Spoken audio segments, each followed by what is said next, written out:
exprime ta reconnaissance envers ce Dieu-là. Il est infiniment bon et merveilleux. Dis-lui qu'il est bon. Il est bon et majestueux. Tu es Seigneur. Tu es le Dieu de gloire. Nous exprimons notre reconnaissance pour tout ce que tu fais pour nous. Toi seul fais des grandes choses.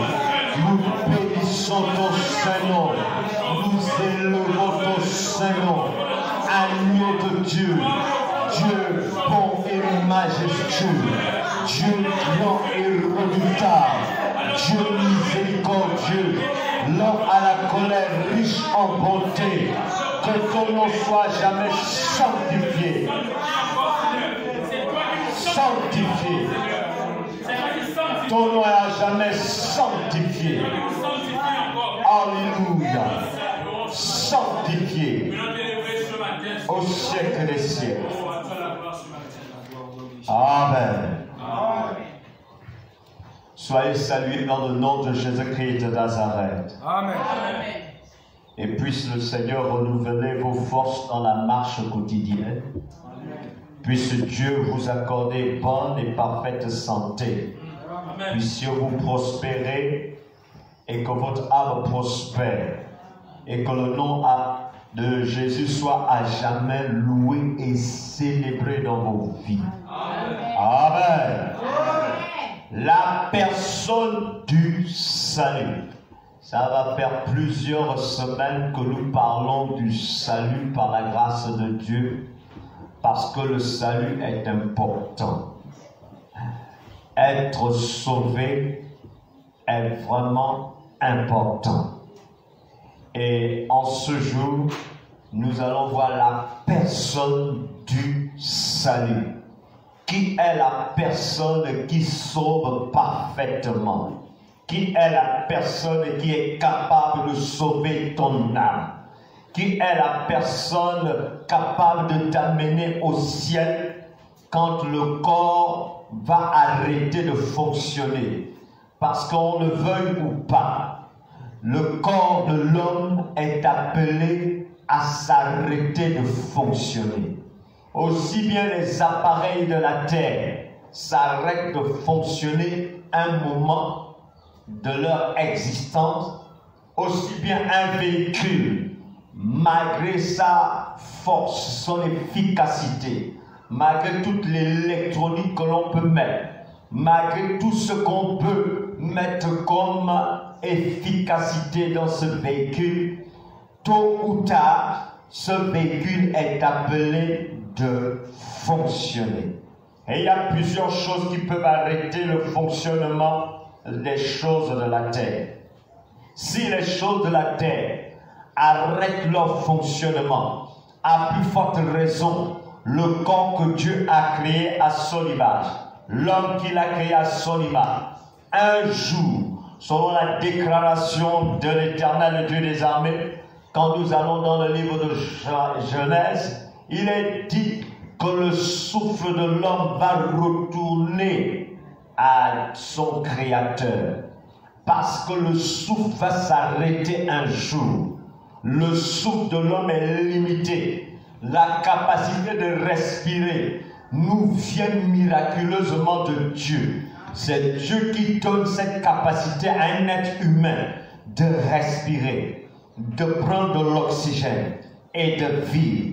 Mais un jour, ce souffle va s'arrêter. C'est pour cela que nous parlons du salut. La personne du salut. Et si Dieu le veut, nous verrons certainement 5 points dans la personne du salut. La première des choses, la personne du salut. Celui qui a été donné. Quelle est la personne du salut? Dans la personne du salut, nous allons voir celui qui a été donné. Qui a été donné aux hommes. Et pour cela, je nous invite à ouvrir nos Bibles dans le livre de Jean, le chapitre 3, le verset 14 à 17. Celui qui nous a été donné. La personne du salut, dans cette personne, il y a quelqu'un qui a été donné à l'humanité. Il est écrit, bien-aimé dans le Seigneur, ce qui suit. Et comme Moïse éleva le serpent dans le désert, il faut de même que le Fils de l'homme soit élevé, afin que quiconque croit en lui ait la vie éternelle. Car Dieu a tant aimé le monde qu'il a donné son Fils unique, afin que quiconque croit en lui ne périsse point, mais qu'il ait la vie éternelle. Dieu, en effet, n'a pas envoyé son Fils dans le monde pour qu'il juge le monde, mais pour que le monde soit sauvé par lui. Donc, ici, la personne du salut, c'est le Fils de l'homme. C'est le Fils de Dieu. Il s'appelle le Fils de l'homme. Le Fils de Dieu. Il n'y a plus une autre personne qui a été donnée pour le salut de ton âme. Il n'y a plus une autre personne qui a été donnée pour le salut. Le salut qui communique l'éternité. C'est le Fils de Dieu. Le Fils de Dieu a été donné. Donc c'est un cadeau. On n'achète pas le salut. Quelqu'un peut avoir les pieds de la terre, il n'achètera jamais le salut parce que c'est un don. Dieu a donné son Fils unique. C'est un cadeau. Ça ne nécessite pas qu'un homme soit extrêmement religieux, qu'il fasse du bien pour entrer au ciel. Le bien qu'un homme peut faire est comme une couverture d'abomination. Le bien d'un homme est semblable à la saleté. Le bien d'un homme n'a pas de valeur devant le Seigneur de gloire. Un homme ne peut pas faire du bien et rentrer au ciel. Il n'y a que le Fils de Dieu qui a tout accompli à Golgotha. Il a été élevé. On l'a cloué sur un bois. Il a porté le péché, l'iniquité. Il n'y a que cet homme-là qui a été donné à l'humanité, qui est capable de te sauver, qui est capable de sauver quiconque croit en lui. Celui qui ne croit pas suit le chemin de l'enfer. Mais celui qui croit au Fils a la vie. Et le malheur ne s'abat pas sur sa vie. Le malheur de l'éternité, le malheur de l'enfer ne poursuivra jamais un homme, une femme qui donne sa vie au Seigneur. Dieu veut un homme, une femme qui décide de lui donner sa vie afin que Dieu puisse gérer ta vie. Laisse ta vie être gérée par le roi des rois. Arrête de gérer ta vie. Arrête de prendre des décisions pour toi-même. Arrête d'aller où tu veux. Mais donne ta vie au Seigneur et tu feras ce qu'il fera de ta vie. Quand le Seigneur gère nos vies, il ne la gaspille pas. Mais quand un homme gère sa vie, il la gaspille. Il la gaspille avec le vin. Il la gaspille avec la débauche. Il la gaspille avec les fétiches. Mais c'est le moment d'apprendre cette personne qui donne le salut. Et cette personne, c'est le Fils de Dieu. Le Fils de Dieu, Jésus-Christ de Nazareth. Il a été donné à l'humanité comme un cadeau.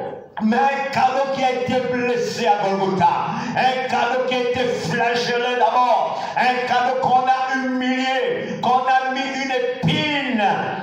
une couronne d'épines sur la tête. Dieu donne le cadeau, mais l'humanité vient violenter ce cadeau, vient salir ce cadeau, vient mépriser ce cadeau, vient clouer ce cadeau à Golgotha. Malgré qu'ils aient cloué le Fils de Dieu à Golgotha, malgré qu'ils aient cloué ce cadeau à Golgotha, ce cadeau a toujours de la valeur aujourd'hui, parce que ce cadeau n'est pas mort, ce cadeau est ressuscité. Il s'appelle Jésus, la personne du salut. C'est le cadeau que Dieu a donné à l'humanité. Un homme peut offrir un cadeau, mais avec des intérêts. Une femme peut offrir un cadeau, mais c'est toujours avec des intérêts. On offre des cadeaux à l'anniversaire seulement, mais Dieu n'a pas attendu ton anniversaire pour te donner le meilleur des cadeau. Il n'a pas attendu ton anniversaire. Il a décidé avant ton anniversaire, avant même que tu ne viennes dans ce monde. Il avait déjà donné son Saint-Fils. Ça va bientôt faire 3000 ans que l'on parle de lui. D'un homme qui est venu. La personne du salut, c'est le Fils de Dieu. Amen. Oui, la personne du salut, secondement, celui qui est la résurrection et la vie. Donc c'est d'abord le cadeau de Dieu, mais il y a aussi la résurrection et la vie.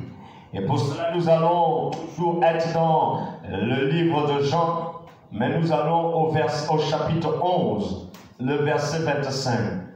Chapitre 11, versets 25 et 26. La personne du salut. Il est écrit ce qui suit. Et là, c'est Jésus qui est en train de faire cette déclaration puissante. Jean chapitre 11, versets 25 et 26. Jésus lui dit, « Je suis la résurrection et la vie. Celui qui croit en moi vivra, quand même il sera mort. Et quiconque vit et croit en moi ne mourra jamais. » Crois-tu cela? Crois-tu cela? Amen. Crois-tu cela? Amen. Amen, je le crois. La personne du salut s'appelle la résurrection et la vie. La résurrection et la vie. Pourquoi la résurrection? Parce que le monde vient pour voler, égorger et détruire. Mais le Fils de l'homme est venu donner la vie afin que tu l'aies en abondance.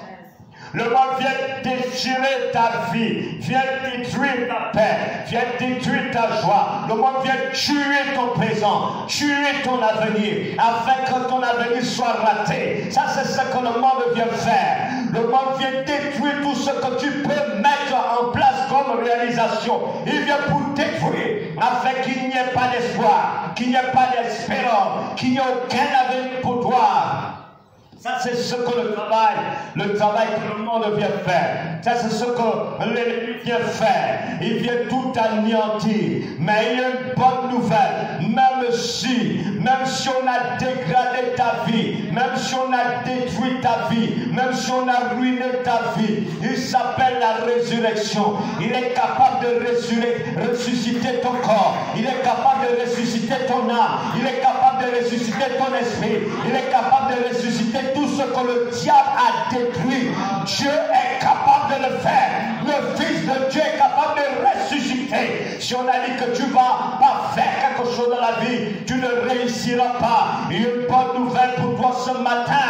Le Dieu de la résurrection est capable de te faire réussir. Le Dieu de la résurrection est capable d'ouvrir les portes qui étaient fermées. Le Dieu de la résurrection, même si ta vie est à terre et qu'il n'y a plus rien pour toi, il n'y a plus d'espoir pour toi, il dit, je suis la résurrection et la vie. Il peut donner la vie là où il y a la mort.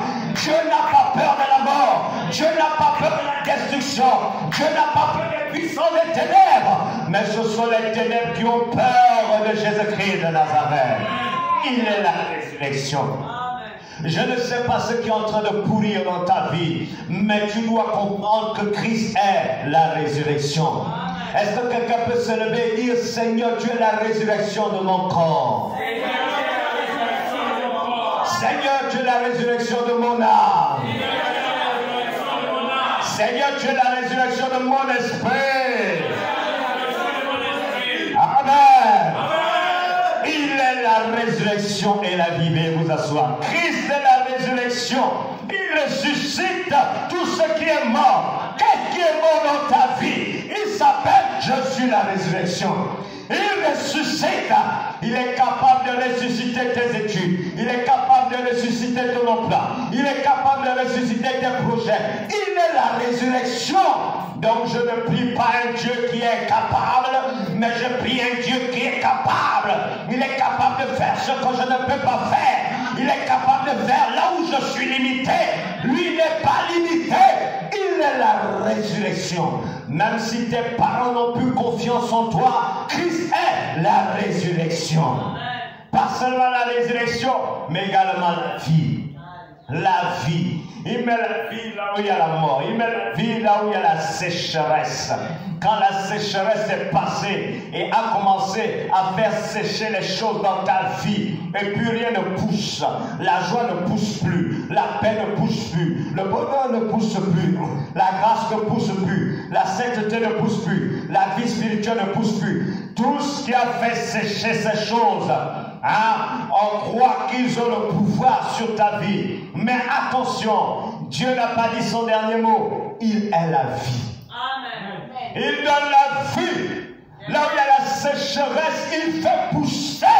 Parce qu'il est lui, celui qui donne la vie. Il donne la vie dans le désert de ton épreuve. Tu traverses le désert. Tu passes par l'épreuve. Et les choses sont compliquées dans ta vie. Mais Dieu est celui qui fait pousser même dans ton désert d'épreuve parce qu'il est la vie. Amen. Il te donne la vie. Pourquoi il te donne cette vie? Afin que tu puisses le louer. Même dans l'épreuve, tu as la force de louer ton Dieu. Tu ne sais pas comment cela se passe. Comment cela vient? Ça vient d'où? Ça vient de celui qui te donne la vie. Il te donne la vie parce qu'il t'aime.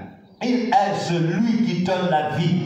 La personne du salut, c'est celui qui s'appelle la résurrection et la vie. Et c'est le Seigneur de gloire. Il ne manque pas de donner la vie. Si quelqu'un manque de vie, qu'il demande à Dieu, Seigneur, donne-moi la vie. Donne-moi la vie. Donne-moi, Seigneur, au Dieu, de me réjouir du souffle de vie que tu me donnes. Nous devons prier et dire à Dieu, Seigneur, là où il y a mon découragement, donne-moi la vie. Amen. Donne-moi la vie, Seigneur. Dans les tribulations, je veux avoir la vie. Seigneur, même quand je ne comprends rien, ce que je te demande seulement, c'est la vie. Mais quelle vie Dieu nous donne? Il y a deux genres de vie. Il y a la vie commune, ce qu'on appelle le souffle de vie. Là où nous respirons, ça c'est un mode de vie. Mais il y a bien plus au-delà du souffle de vie que nous avons tous les jours. C'est la vie éternelle. Que sert-il un homme de gagner l'humanité s'il perd son âme? Le salut que Dieu nous donne, c'est la vie éternelle. Il est mieux d'avoir la vie éternelle, de démarrer déjà cette vie éternelle ici-bas. Et comme ça, le jour où tu vas traverser le voile de la mort, cette vie va continuer avec toi parce qu'elle ne s'arrête pas. Si tu traverses les eaux, cette vie va traverser les eaux avec toi. Tu traverses les épreuves, cette vie va traverser les épreuves avec toi. Tu traverses la mort, cette vie va traverser la mort avec toi. En fait, tu ne meurs pas. En fait, tu fais simplement une transition. Tu quittes d'une vie mortelle à une vie immortelle. Parce que Dieu donne la vie. Il donne la vie. Oh oui, il donne la vie. Quand tu arrives à la maison, Seigneur, je décrète la vie dans cette maison. Parce que c'est toi qui donnes la vie. Quand les choses sont en train de se détruire à la maison, quand les vies spirituelles sont à terre, quand tu vois qu'il y a les ténèbres dans la maison, toi tu proclames la vie. Seigneur, qui est la vie dans cette maison? Qui est la vie? Troisième chose que nous allons voir, la personne du salut est celui qui est en Christ. La personne du salut, c'est le Christ. Et Christ veut dire le le choisi. Donc la personne du salut, c'est Christ. Le choisi. Jean chapitre 20, verset 31. Jean chapitre 20, verset 31. Il est écrit, mais ces choses ont été écrites afin que vous croyiez que Jésus est le Christ, le Fils de Dieu, et qu'en croyant, vous ayez la vie en son nom. Ces choses, Jean chapitre 20, verset 31. Mais ces choses ont été écrites afin que vous croyiez que Jésus est le Christ, le Fils de Dieu, et qu'en croyant, vous ayez la vie en son nom. La personne du salut, c'est le Christ. Le Christ, c'est le mis à part, le choisi de Dieu. Et donc, quand on croit que Jésus est le Christ, le Fils de Dieu, on a la vie. On a la vie en son nom. Tu as besoin d'une onction spéciale pour régler certaines difficultés. Mais tu n'as pas cette onction-là. Alors il te faut qui? Il te faut le Tu as besoin de Christ. Vous savez, il y a des hommes des ténèbres qui règnent dans certaines vies. C'est parce qu'il manque le Il manque le dans cette vie-là. Quand le est dans ta vie, ce qui dominait commence par trembler dans ta vie. Quand le est dans ta vie, ce qui maudissait commence à prendre la fuite devant toi. Parce que quand on est on n'est plus sous le joug de la malédiction. On est sous le joug de la bénédiction. Et l'onction qui nous vient est celle de Jésus, le de Dieu, le Christ. C'est pour cela qu'il faut s'assurer que le est dans ta vie, que le est en toi. Parce que quand il est en toi, tout ce qu'il apporte, c'est l'onction. L'onction pour chasser les démons, l'onction pour chasser les maladies, l'onction pour briser les malédictions, l'onction pour détruire les œuvres de l'ennemi, l'onction pour marcher sur les serpents, les scorpions et sur toute la puissance de l'ennemi, l'onction pour prier, l'onction pour louer Dieu, l'onction pour adorer Dieu en l'esprit en vérité. Quand le Christ est en toi, il met l'onction. Même quand tu es faible, même quand tu es affaibli, même quand tu n'as pas les moyens physiques pour célébrer le Seigneur, mais il faut l'onction de Christ est en mouvement dans ta vie. Il te donne une force extraordinaire, une force phénoménale qui ne vient pas de la chair, mais qui vient de l'Esprit de Dieu. Christ est ton il est l'onction dont tu as besoin pour marcher sur cette terre. Il y a tellement de défis. Le verset 10. Sachez-le tous et que tout le peuple d'Israël le sache. C'est par le nom de Jésus-Christ de Nazareth que vous avez crucifié et que Dieu a ressuscité des morts. C'est par lui que cet homme se présente en pleine santé devant vous.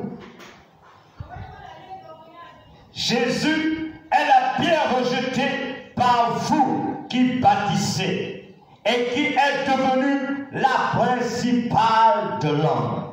Il n'y a de salut en aucun autre, car il n'y a sous le ciel aucun autre nom qui ait été donné parmi les hommes par lequel nous devions être sauvés. Il n'y a de salut en aucun nom, car il n'y a sous le ciel aucun autre nom qui ait été donné parmi les hommes par lequel nous devions être sauvés. Il y a un nom qui est principal en ce qui concerne le salut. La personne du salut se repose sur un nom. Il n'y a pas plusieurs noms. Il peut y avoir des gens qui donnent à leurs enfants Jésus, celle qui ne doit même pas se faire. Mais peu importe, ils ne sont pas le Jésus dont nous parlons. Nous ne parlons pas du Jésus religieux. Nous ne parlons pas du Jésus qui est toujours bébé. Nous ne parlons pas du Jésus que les gens fêtent à la Noël. Moi, je ne parle pas de ce Jésus-là. Moi, je parle du Jésus des Saintes Écritures. Je parle de Jésus qui est écrit dans la parole de Dieu. Je parle de Jésus, le Fils de Dieu. Je ne parle pas de Jésus image. Non.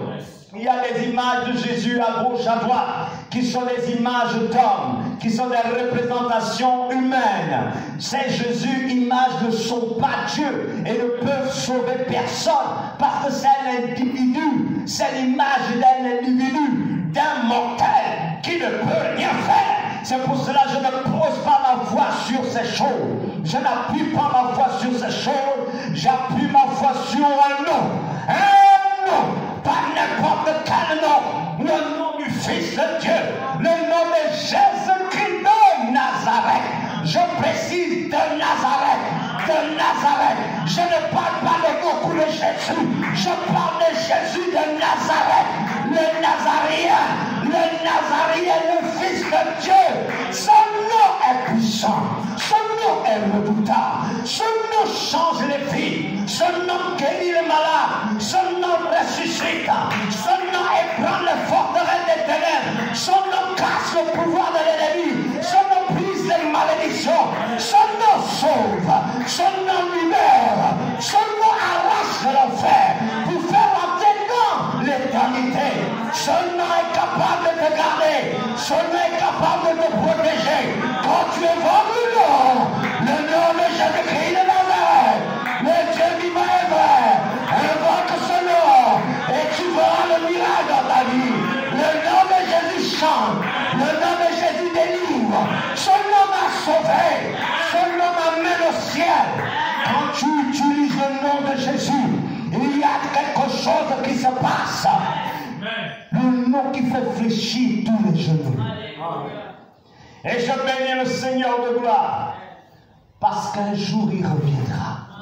Et tous ceux qui l'ont rejeté, tous ceux qui l'ont méprisé, tous ceux qui ont refusé de ce nom-là, de ce nom de Jésus-Christ de Nazareth, il a dit qu'un jour ils le feront. Et là il y aura des grincements de dents. Ils vont regretter pourquoi ils n'ont pas donné leur vie à Jésus-Christ de Nazareth. Et nous bénissons le Seigneur parce qu'il est le sauveur de l'humanité. Amen. La personne du salut, nous terminons, se repose sur celui qui est le sauveur et celui qui pardonne. Il sauve et il pardonne. Actes, chapitre 13, verset 23. Alléluia. Prends la gloire, alléluia, merci Saint-Esprit. Verset 23, le verset 38 et le verset 39. Il est dit, c'est de la postérité de David que Dieu, selon sa promesse, a suscité à Israël un sauveur, qui est Jésus. Le verset 38 et 39. Sachez donc, hommes, frères, que c'est par lui